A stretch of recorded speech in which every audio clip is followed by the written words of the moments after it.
We are talking all about early intervention for autistic kids, why it's so important, and what's actually happening to make it so successful.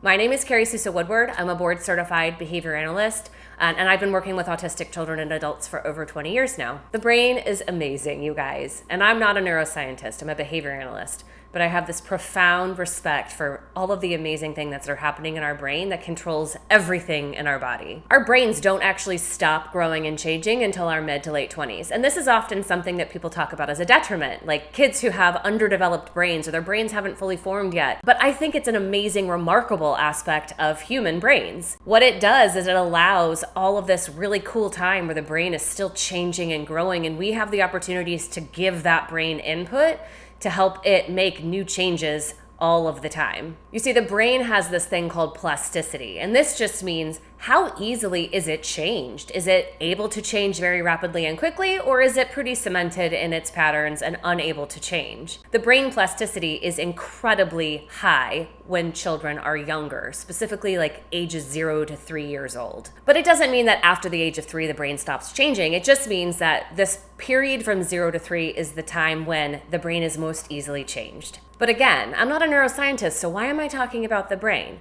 Well, it's because there's this giant connection between our behavior and the brain. Behavior change can change the brain. Quite literally, changing behavioral patterns has an impact on the way that the wiring in the brain works, especially when the plasticity is at its peak. I'm going to get into the weeds a little bit with technicality, but I think it's so important to truly understand what's happening to really buy into this idea of early intervention. So when we talk about the wiring in the brain, what we're really talking about is neural connectivity.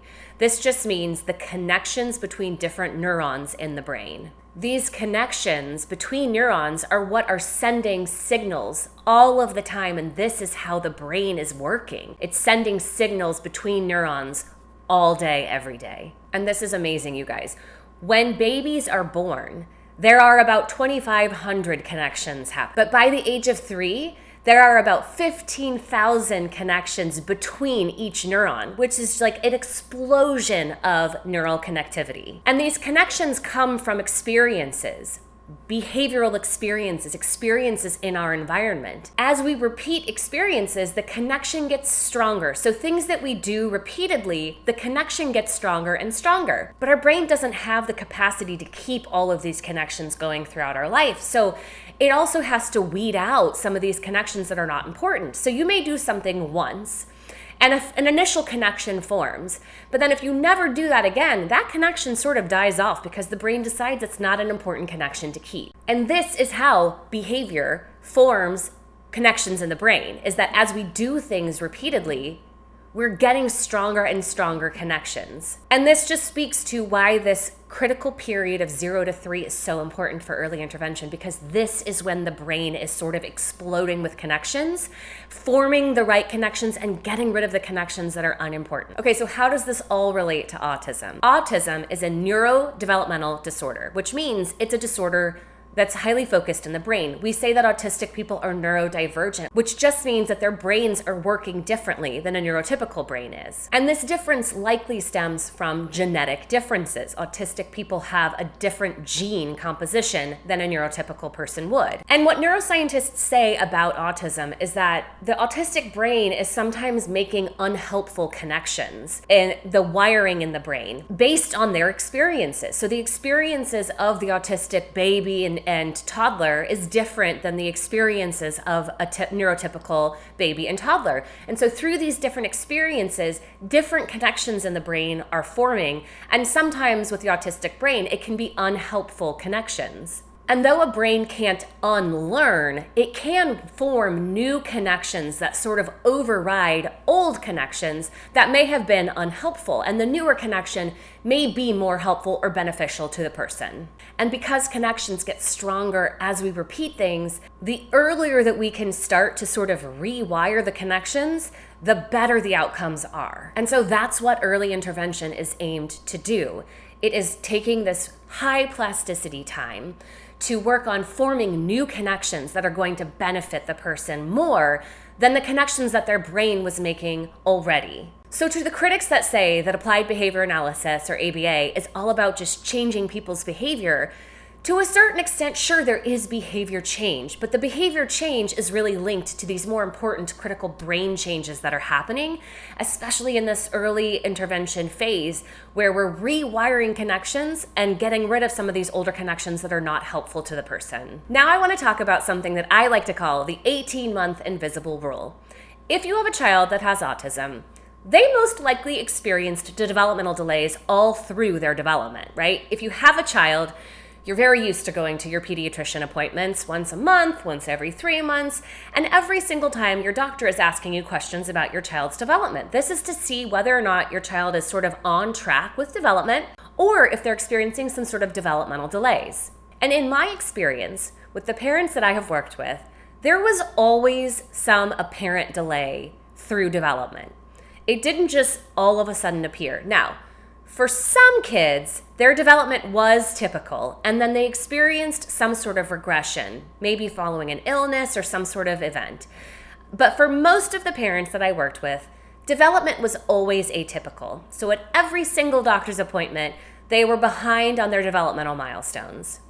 However, most of these parents still did not get a referral for a diagnostic assessment until at least 18 months old, maybe 24 months, and even later than that.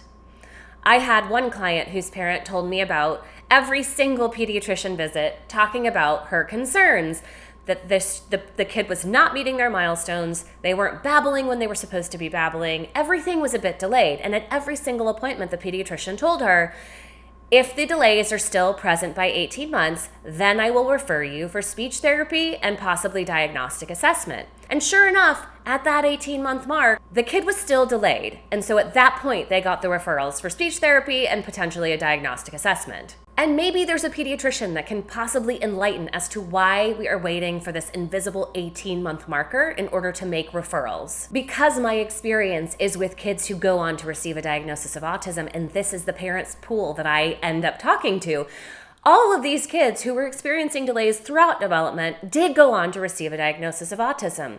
And I don't know, maybe there's a ton of kids who experience delays through development, but then somehow have accelerated development and catch up by the time they get to that 18-month checkup.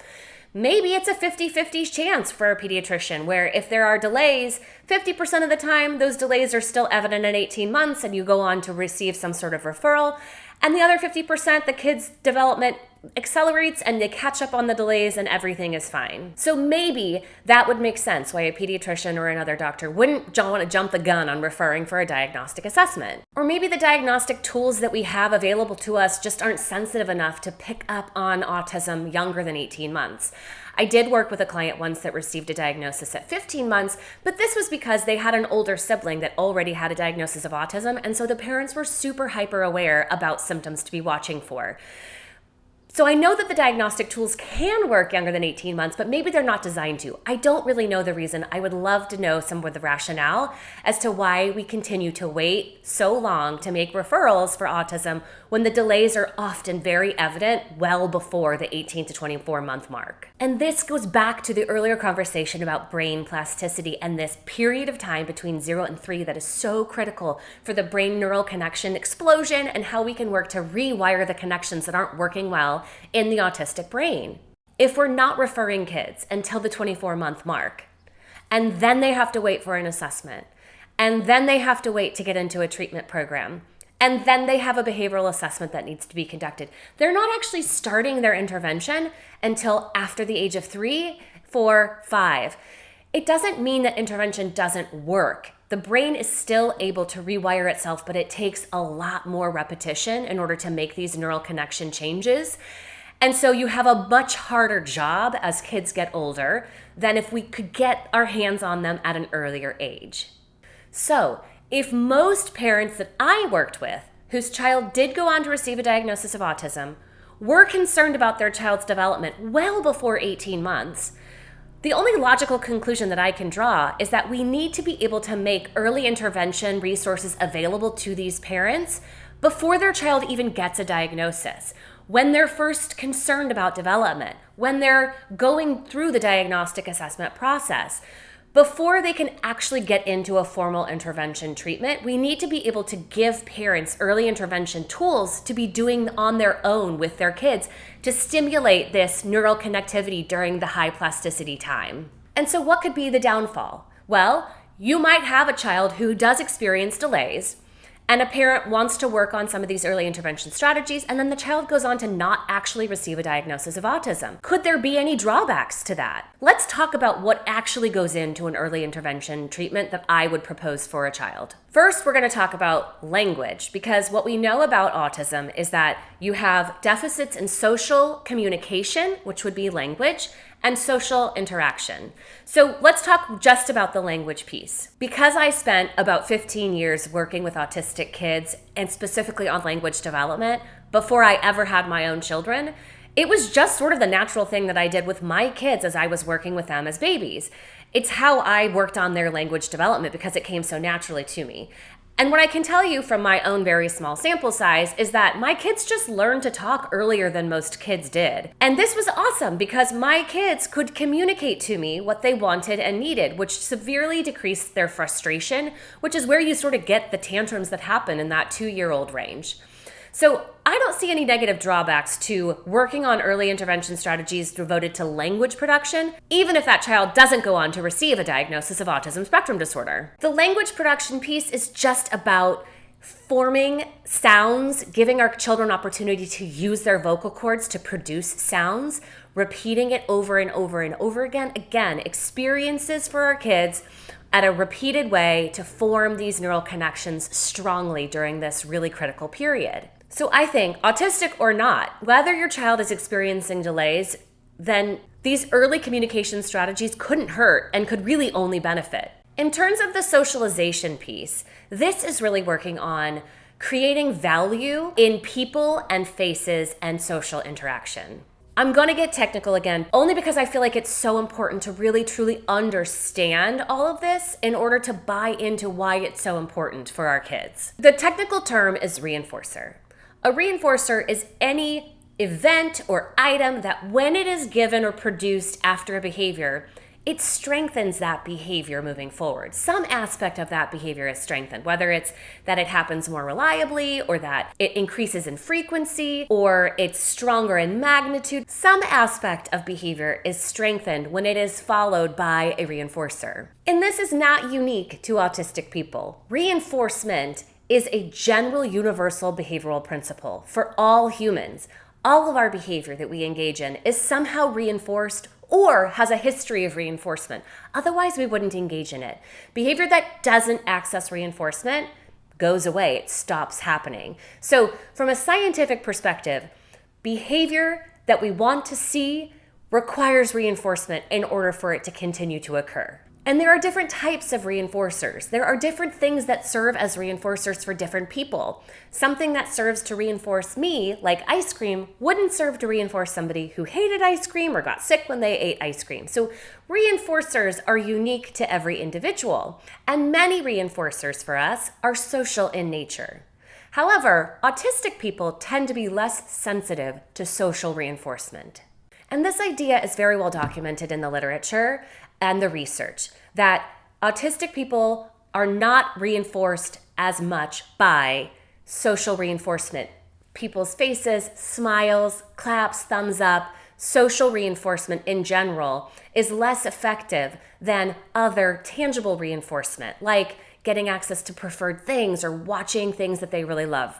And neurotypical kids are really learning in the natural environment through this social reinforcement paradigm for two reasons. One, because neurotypical kids are looking more often at people's faces, so they're picking up on all of the learning opportunities that are happening at the face. And two, they're sensitive to social reinforcement. So those social reinforcers that are delivered following behavior is enough to strengthen that behavior moving forward. This is how learning happens for neurotypical babies. Let's say a baby is with its mom and the mom is saying things to the baby and maybe it's trying to get the baby to say a word like bottle and it says bottle. Maybe the baby even tries to produce its own sound or makes that B sound, and when the baby does, the mom coos and smiles and gives it lots of love. Autistic babies are not looking as often at people's faces, so they may be missing out on some of these learning opportunities that are happening at the face. But let's just say that the autistic baby is looking and does hear the mom say, bottle. Let's say the autistic baby does try to give its own sound approximation of that word, and then the mom smiles and coos, but the baby is not sensitive to that type of reinforcement, and so that response goes unreinforced. Because the behavior is unreinforced, it's less likely to occur again in the future. And what we know about the neural connections is that repetition of experiences is what is creating these strong connections. So if it happens once, but then doesn't happen again, then we have a much weaker connection, and one that might get pruned out in the period where we're trying to decide what connections do we keep and what connections do we not keep. And when we think about traditional educational environments, like a classroom setting, social reinforcement is what's happening in the classroom environment that's really kind of strengthening and shaping all of our kids' behavior. It's smiles from the teacher, it's a thumbs up, it's a sticker on a chart, it's high fives, it's just even social praise, like, great job, you did that well, way to go. This is all reinforcement that is strong enough to continue shaping and reinforcing neurotypical kids' behavior. But if you've ever watched an ABA classroom or an ABA session, you probably have seen kids being given tangible reinforcers, meaning they're given an item after they do something, or they're earning tokens on a token chart that they can then exchange for something like time on their iPad. Or maybe you even see a kid who just gets to take a break and go play with toys after a period of working. So because social reinforcement is not strong enough to really strengthen and shape autistic behavior, we rely on these more arbitrary, tangible reinforcers in order to do that job. Okay, and this is the last very technical sort of explanation, I promise, but it really sort of ties everything together.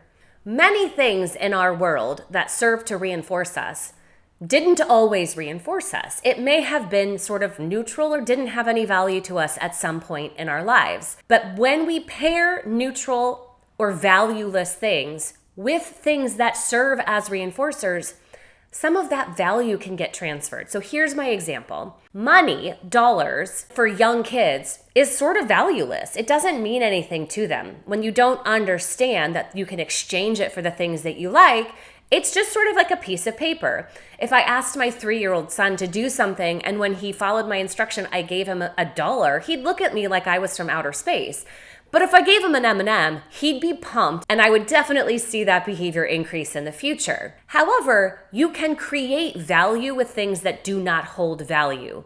What we do is we start to pair the thing that doesn't have value with the thing that does have value. And over time, we sort of transfer this property of value. So if I gave my son the $1, and then I had him exchange that $1 for an M&M, and we did this a few times, all of a sudden, dollars start to become valuable for him. When we have something that does not serve as a reinforcer, we can do work to make it serve as a reinforcer by pairing it with things that already have value for the person. And just again, this is a science-based phenomenon. It's studied in research. It happens for everybody, all humans, even autistic humans. The reason I want to explain this is because we have things that serve as social reinforcers for a neurotypical population that don't serve to reinforce autistic people. But that doesn't mean that it can never serve to reinforce autistic people. It means that we have to do some work to create value through these so that our autistic kids can learn more naturally in the environment when social reinforcement is being provided. So, the part of the early intervention strategies that are devoted to socialization is not even about teaching our kids any skills. It is about establishing value in things that are valueless for many autistic kids so that they can more naturally pick up on learning and being reinforced in the social environment. When we think about applied behavior analysis, or ABA, it's kind of the go-to treatment for kids with autism. And that's because when we go back to the idea that post 3 years old, the brain requires a lot more repetition to sort of create these new neural connections. And an ABA treatment program really just looks at what's a skill that's important for this person to learn. What are the basic components of this skill? I'm going to teach those in small increments and do a lot of repetition and reinforce with things that serve to reinforce this specific student so that we can then teach this amazing complex skill. However, If early intervention can take this really high plasticity time and create value in social stimuli like faces and people, and kids are more inclined to look at people because people are serving to reinforce, and then all of these behavioral changes are solidifying the wiring in the brain, could we diminish the need for intensive ABA therapy? Might some children go on to learn more naturally in the environment and not need a structured learning as an ABA program would provide? I'm not sure that we're there yet with the research. We don't yet have these longitudinal research studies that would show us whether or not early intervention in these critical 0 to 3 years would diminish their need for ABA services in the future. What we do know are these 3 things. 1, early intervention changes the brain during this really high plasticity time. 2, early intervention leads to better outcomes for autistic children, and this is repeated over and over and over again in the research. And 3, autistic kids who are more sensitive to social reinforcement end up having better outcomes. So this sort of all takes me back to the very first thought, which is, if we know that early intervention is the most beneficial when the brain is at its highest plasticity, which would be 0 to 3 years old, and that most kids that I knew that received a diagnosis of autism experienced developmental delays throughout their development, shouldn't we be providing early intervention strategies to parents for every kid who is experiencing developmental delays before they reach that invisible rule of 18 months before they can get assessed, before they get an assessment, before they get a diagnosis? If the child does go on to be neurotypical, then all of these early intervention strategies would have been no harm. But if the child does go on to receive a diagnosis of autism, then all of this groundwork that's been laid, all of the work with the rewiring of the brain during this early plasticity would have laid the foundation for incredible progress. The child would already sort of have the foundational building blocks of language development.